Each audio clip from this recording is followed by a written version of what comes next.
Rich Trapper tapping in TNN Trap News Network. We are back in this thing, like cook, cracking this thing. Make sure y'all get into this good content on what we got going on here at TNN Trap News Network. Good news you can use. Get Alagito. You ain't finna get nobody's Alagito, big dog. Hit the like, hit the comment, hit the get subscribe button for everything we got going on here at TNN Trap News Network. It's that news you can use. That knowledge you ain't finna get nobody's college, big dog. Hit the like, hit the comment, hit the get subscribe button for everything we got going on. Notification bell hit all. Say tapped in for the latest and the greatest. Everything we got going on here at TNN Trap News Network. If you're trying to be a part of this Rich Trapper family, hit me up, man. Rich Trapper, get into that. We got this good content, and we looking for 3 correspondents, 3 Trap News Network correspondents. This is a paid opportunity, so if you would like to get paid to do some news you can use, some knowledge you can't get nobody's college, man, hit me up. I would love to have you a part of this Trap News Network team. Hit me up on Instagram, TRAPNEWSNETWORX, Trap News Network, and you can be a part of this Trap News Network family, man. We are looking for 3 correspondents to be a part of this Trap News Network family, so hit me up. We've been sliding into this good content, man. We got CIA spy claims biblical prophecies are real. So let's get into this. Let's see. The world is an evil, villainous place, right? It's full of people who do things that hurt other people. That's what it is. You've said this before. You're like, human beings are not good. No. But like, and my comeback to that is, you said this moment where you kind of flipped over was when it was before CIA. Right? Correct. This is right when you're leaving the academy. I think about that line a lot that you had in episode 107 with me. I mention it all the time, where you're just like, we were going back and forth on whether things are all good or all bad. And we talked about this for like 10, 15 minutes. And I was trying to paint some examples, obviously, as someone who's not been out in the field like you. And you're like, I've lived that. You have not lived that. And like, I could almost see you like hallucinating above your body, because then like you went into this zone. I don't think the camera does it justice, but like you had this look in your eye where you were re-seeing all these things, talking about the worst examples of the worst things that human beings do to other human beings. And it really affected me, because it's like, it does put things in perspective. That's one of the nice things about this show. I sit in a podcast studio, but I have people from around the world come in here and sometimes tell me some things that, are harsh realities, if you will. But what I'm curious about is, if at any point throughout your CIA career, when you were seeing some of said things, if you wavered in your faith or thought that, maybe this is all bullshit, because why the fuck would I live in a world where X happens? So, no, it's actually the other way around. My time at CIA made me that much more confident in my faith, because I saw the principles of the Bible lived all over the world. Can you explain that? So one of the things that you learn in the Bible is that, we live in a fallen world. We live in a world that's controlled by Satan.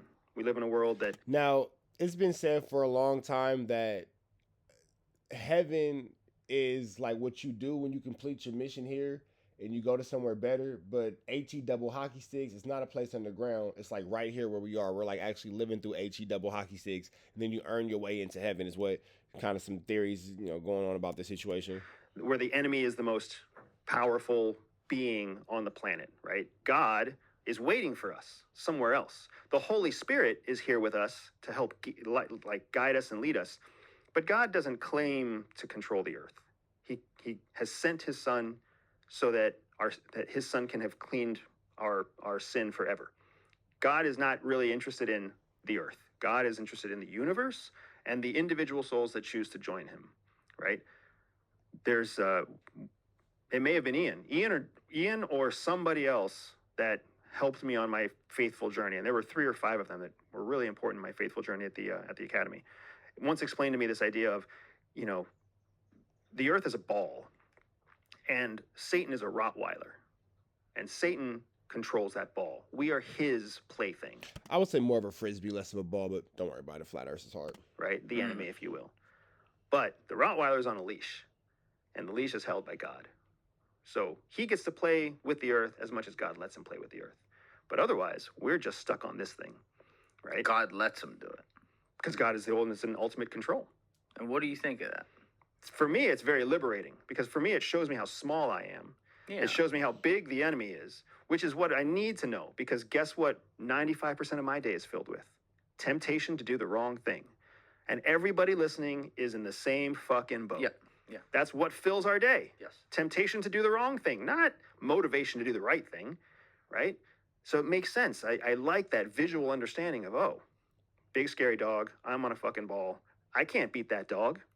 Dog's gonna do whatever the hell it wants to with me. But life doesn't end here. There's something bigger than the dog, right? So when I get chewed, swallowed, and shat out the back end of that Rottweiler, like that's the end. That's when I have the chance to actually join the Father. For me, it's a very comforting idea. Traveling, operating, meeting people around the world, you learn very fucking fast the world is a fallen place. You learn very fast Satan is in control. You learn very fast people accept, adhere, follow, obsess with Satan's in control. with their temptations, right? You find that everywhere. You see it, it's crystal clear. You can't fight it. You have to accept it. And then you learn a lot about yourself by seeing all the villainy of the world. The world is an evil, villainous place. I don't think that the world is inherently a bad place. I think that there are bad people who do bad things, but overall, I think that people are more inherently good than bad. Right? It's full of people who do things that hurt other people. That's what it is. You've said this before. You're like, human beings are not good. No. But like, and my comeback to that is, yes, there are evil people in the world, and there are more than we would like to think. There's no doubt about that. Whatever got them there, it's a separate story, but like, that's a real thing. But then there are also good people too, and you seem to operate from the assumption, and correct me if I'm wrong here, that like, no, that's not really the case. Most of them are just bad, and they're gonna be more likely to do bad things. It's just a matter of what inputs will push them to a bad place. That's all it is, right? What inputs would get you to a place where you'd kill another person? What inputs would get you to a place where you'd steal from somebody else? What inputs would get you to a place where you would lie? All right, let's run that example real fast. Our mutual friend Matt Cox talks about this, Okay. the threshold of committing crime, and he learned Matt Cox has amazing content. Shout out to Matthew Cox. because he never committed a crime until he's 30 years old. He learned that he has a low threshold. Correct. Right? But he's like, everyone has a threshold. And what I mean by that is, if you're the mother of an infant and the infant's starving, you'll steal some fucking bread. But that, to me, is that good? Is it good to steal? No. Is it technically, like, if you're looking at it purely objectively, like good versus evil, the evil option to do? Sure. But like, if you're a mother trying to, you know, give sustenance to your starving child, and you take him one loaf of bread. Yeah, that's real. Like, if you're a single parent and you steal food to feed your kid, is that really a crime? You understand? Or is it a crime that the single parent can't afford to feed their kid without stealing? What's more of a crime? What I mean, like, I that's do. not an evil thing to me. It's not ideal, but That's like, subjective. that shit happens. The fact that you said it's not evil to me Subjective, yeah. shows that it's subjective. You know who it is evil to? The fucking court system. And the court system will say it's black and white, right? And the court system is built by men who built policy, right? People, humans, men and females, whatever, right? But it was built by human beings who built a policy to create and enforce a law. All the evil, Objectively. yeah, well, because they needed something objective. Yeah. Because otherwise it would all fall to some magistrate who decides, right? So the point I'm trying to make is we live in a fallen world. It is an evil world if you're going to use the terms good and evil, right? There are pockets, moments of good as people aspire to benefit and help other human beings. Moments. But we are predominantly fallen. We are predominantly evil.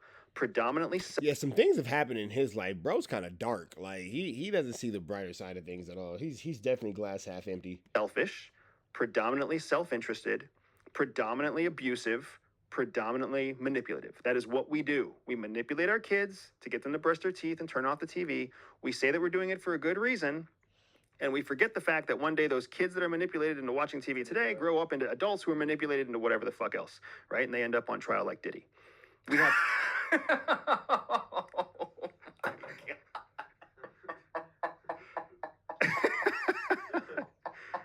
Not see that coming. The world can't be broken into this definition of good and evil because it is in a predominantly evil world if you're going to use those terms. All right, man. So I'm going to let y'all catch the rest of this on y'all own, man. We finna get up out of here. Y'all know the deal, though. Red dots to the left. Y'all know the rest free. I haven't done just so he's free. We